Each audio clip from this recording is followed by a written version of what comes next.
So my name is Himanshu Rai, and I'm the Dean of MISB Bocconi and the STA Professor of Organizations and HRM at STA Bocconi, Milan. Prior to this, I was a professor at IIM Lucknow for 8.5 years, and otherwise by training, I'm an electrical engineer. Worked with Tata Steel for about 8.5 years, and then decided to shift to academics. So went and did my doctorate from IIM Ahmedabad. Uh, from there, went to XLRI, taught there for a year, and as I said, 8.5 years at IIM Lucknow. Now, first of all, if I have to talk about Make in India, the first question I would like to answer is why do we even need to talk about Make in India? I mean, something that the government is doing. I feel that it is important to talk about Make in India for several reasons. One, the Indian demographic is changing, which means that currently we have about 65% of people who are under the age of 30, 35, and we have 50% of people today in India who are below the age of 20. Now, with such a large young population, and this trend is going to continue for the next 2 to 3 decades, such a large young population and such a large young population with aspirations, they need an outlet for their aspirations. You see, this demographic dividend can actually become a double-edged sword. If the same youth does not find a direction or does not find meaningful employment, I will not use the term employment, but meaningful employment, because we do have Narega and Manrega by which a certain kind of an employment is provided, but I would say meaningful employment, then this youth will obviously become disillusioned, disenchanted, and can go into the wrong direction. Being directionless is one thing, but getting into the wrong direction is another. Make in India is something which can actually do a lot for 3-4 reasons.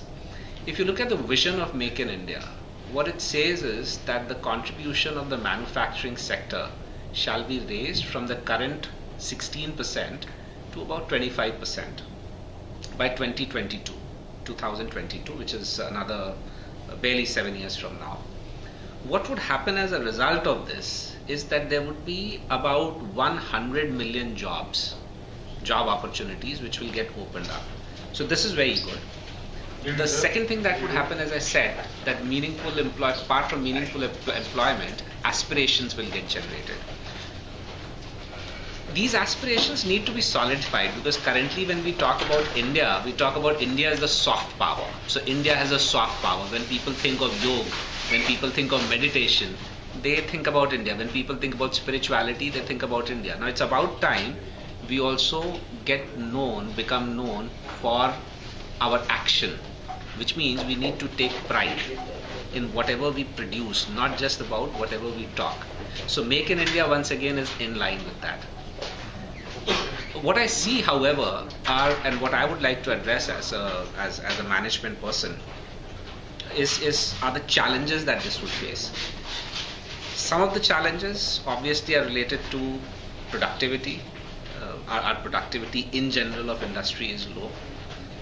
Infrastructure, we have very poor infrastructure. So if you have a manufacturing facility can be set up in a certain area, but then you have to take care of the logistics. Goods produced at one place have to be then distributed at several places, and our infrastructure happens to be poor, both in terms of roads, both in terms of power, which would be a big requirement, in terms of utilization of water, which would be a big requirement.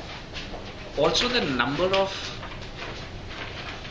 agreements and the number of processes that are required, the number of documents that one has to fill to actually set up a manufacturing unit is enormous.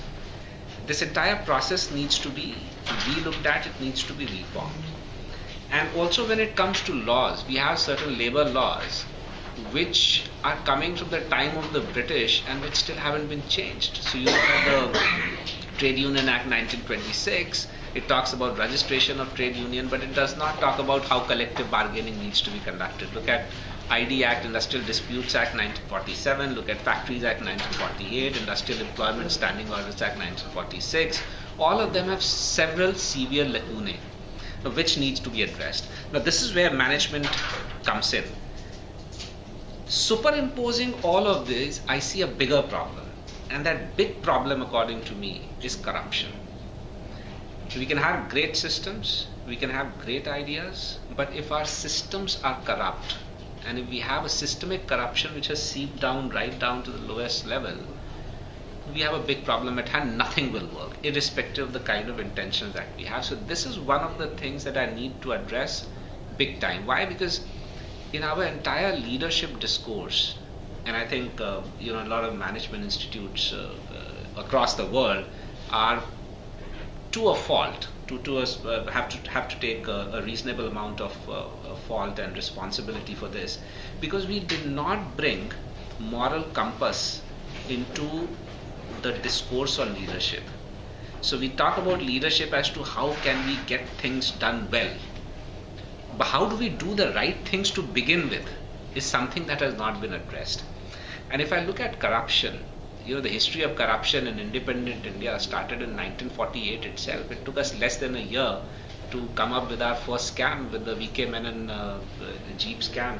And if you look at some of the later figures, I did a little bit of statistical analysis. The scams in India have grown at an annual growth rate of 112%, as compared to our GDP, which has grown at the rate of 5 to 6%. Which means about 20 to 25 times. Now this is simply not acceptable, and therefore this corruption needs to be addressed, and it needs to be addressed at the top. We can talk about giving lectures or instilling morality into people down below, be it the strata of the society that we are talking about, be it businesses that we are talking about, but they say charity begins at home. And what it really means is that if your leader is correct, if your leader is ethical, then taking his or her cue, the other people will also improve, the other people will also change. And therefore, as a management institute, now we have to change our focus from creating good managers to creating ethical leaders. And this is where I see we can contribute, because at MISP Bakoni we do a whole lot of courses which are focused merely on leadership, and we do that as a core course, not as an elective which people can choose. But other than that, we have to bring about this discourse on ethical leadership into the mainstream. And by no means, one of the things that I spoke about and I speak about constantly is that I'm not here to talk about morality. I'm not to talk here about what is good and what is bad. Our religions do it, our families do it, our community values do it, moral science books can do it. I'm here to talk about what is right and what is wrong. And this is very different from good and bad, because something which is good in a particular situation or context may not be the right thing to do, and vice versa. Likewise, something which is bad in a particular context may not be the right thing to do, may not be the wrong thing. It may become the right thing. And this is where confusion comes in, because people usually behave in a certain way in a given situation and then try to justify their actions by saying that I was in that situation and probably this was the best thing to do. That has to stop.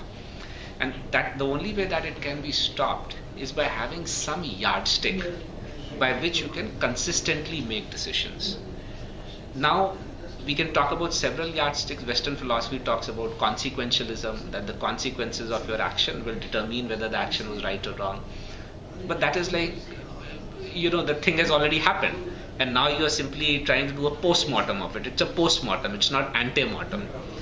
Or you can have something called the deontological perspective on ethical theory, which says that a priori you must decide which things are right and which is wrong. The problem with that that I see is, how do I decide? And who tells me what is right and what is wrong? Then it will almost become like a guru ka gyan or some such thing. And however, there are several. Utilitarianism is another ethical theory. There's a particular ethical theory which also comes from our scriptures, in particular the Yajurved, in particular the 40th chapter of Yajurved with its 17 mantras, which are also called Ishopanishad. And that gives us a consistent yardstick which can be used to differentiate between right and wrong. It introduces us to three terms: Lajja, Bhay, Shanka.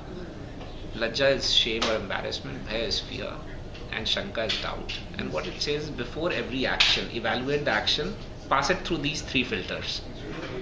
If any of these feelings come to your mind, then it's a wrong action. And if they do not, then it's a right action. Now, this is a theory And this is one of the many theories. And my idea is not to propagate this theory versus that theory or so on and so forth. My idea is this is what the Western theories tell us. This is what, here's one of the Indian theories. I'm sure that there are several other Indian theories, but this is one of the Indian theories that I've studied. Pick up any one of them that you feel comfortable with. Use it consistently. Use it across all your decisions. And that to me is the solution where we can contribute as management education, forget management, but as educationists, as people who are here to actually transform younger people, to actually transform the way people think, and to actually transform the way the entire society behaves. So that is the crux of what I'm speaking about these days.